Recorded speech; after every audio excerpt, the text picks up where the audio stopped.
Halo guys, balik lagi bersama Nixia di channel Spicy Gingers. Nah, di video kali ini Nixia bakal mereview dua buah monitor portable dan ini adalah monitor dari Digital Alliance.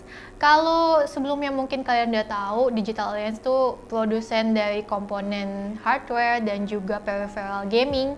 Nah, kali ini mereka juga punya monitor nih, dan khususnya monitornya portable. Dan dari yang udah Nixia cek-cek nih, kalau sekarang ini monitor portable dari DA ini adalah yang paling murah. Oke, kalian mulai penasaran kan apa aja kelebihan dari monitor-monitor ini? Langsung aja kita review bareng. Oke, sekarang langsung aja kita cek monitornya. Yang pertama di DA P15 yang ada di sebelah kanan Nixia, dan yang di sebelah kiri ini yang tipe P17-nya. Yang spesial di antara keduanya adalah di si P15 ini karena dia udah touchscreen monitornya, sedangkan di P17 ini belum. Untuk ukurannya sama, yaitu keduanya di 15,6 inch. Dan kalau kita lihat dari body desainnya, ini sama-sama punya warna hitam ya guys. Dan kalau di P15 mungkin terlihatnya lebih besar karena dia sendiri punya bezel yang lebih tebal, dan warna hitam ini di bagian list bawahnya ada warna warna abu-abu gitu, sedangkan di pinggiran bezelnya ini warnanya hitam glossy.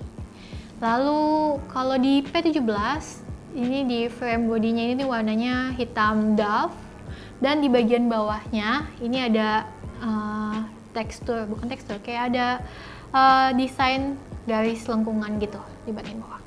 Oh ya, di P15 sendiri di bagian depan kalian bisa lihat langsung di situ ada sebelah kirinya ada bagian tombol untuk menu, yaitu tombol menu dan juga plus dan minusnya. Kemudian di sebelah kanannya ini ada lubang.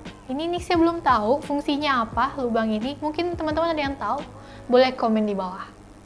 Nah, sedangkan kalau di P17 ini tombol menu tadi ada di sebelah kirinya sini. Dan untuk resolusinya juga masih sama, keduanya punya resolusi 1920 x 1080p dengan refresh rate-nya 60 Hz. Untuk panelnya sama-sama menggunakan panel IPS, kemudian untuk backlight-nya dia menggunakan OLED dengan tingkat kecerahannya di 250 nits untuk P15-nya dan 300 nits di P17-nya.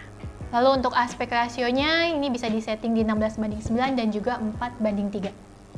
Oh ya, monitor ini juga dilengkapi dengan case seperti yang bisa kalian lihat. Case-nya ini flip case gitu, dan bisa langsung dipakai sebagai stand dari monitor portable ini.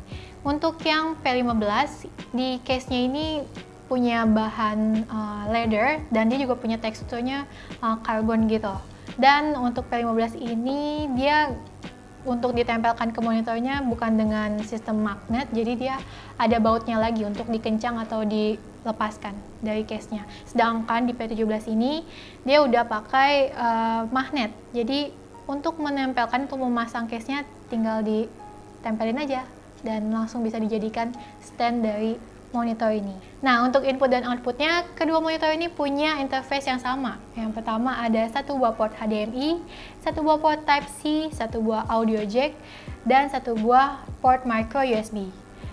Yang berbeda hanya penempatannya aja nih. Kalau di P15 semua portnya ada di sebelah kiri monitor, sedangkan di P17 ini terbagi ke kedua bagian, kiri dan kanannya. Di mana di sebelah kirinya ini terdapat audio jack dan micro USB-nya, sisanya ada di sebelah kanan. Nah, untuk kelengkapannya kita dapetin apa aja sih dari paket penjualan monitor portable ini? Yang pertama pastinya dapat monitornya plus flipbook case-nya nih.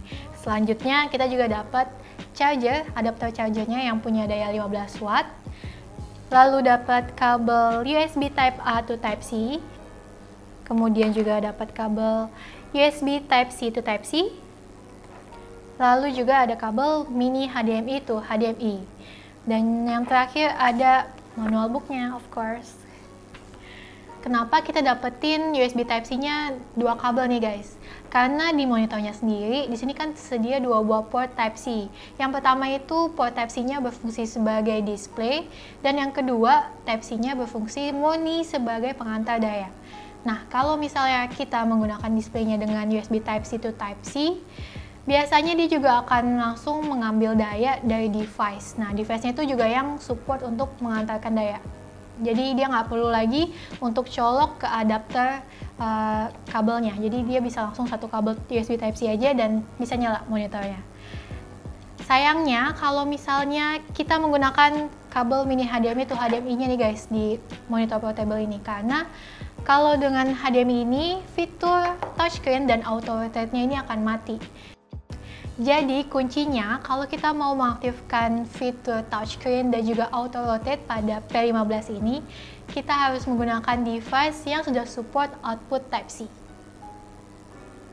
Oh ya, kalau misalnya kita menggunakan displaynya dengan HDMI juga, itu berarti kita harus menambahkan powernya menggunakan power adapternya ini, mencolokannya.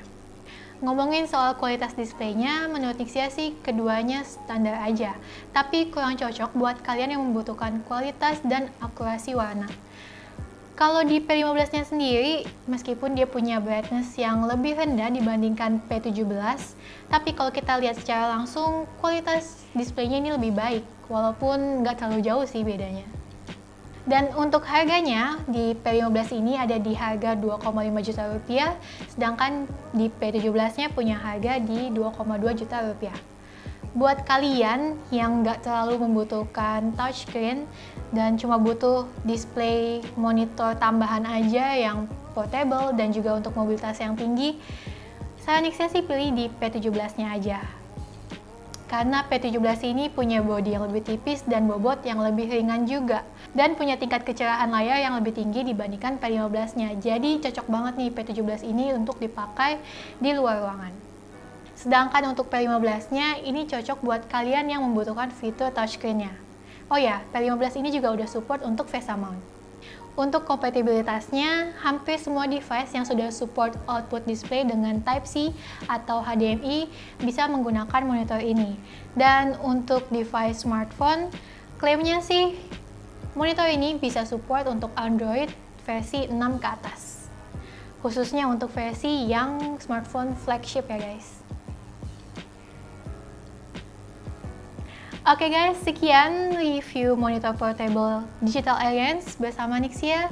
Thank you for watching. See you.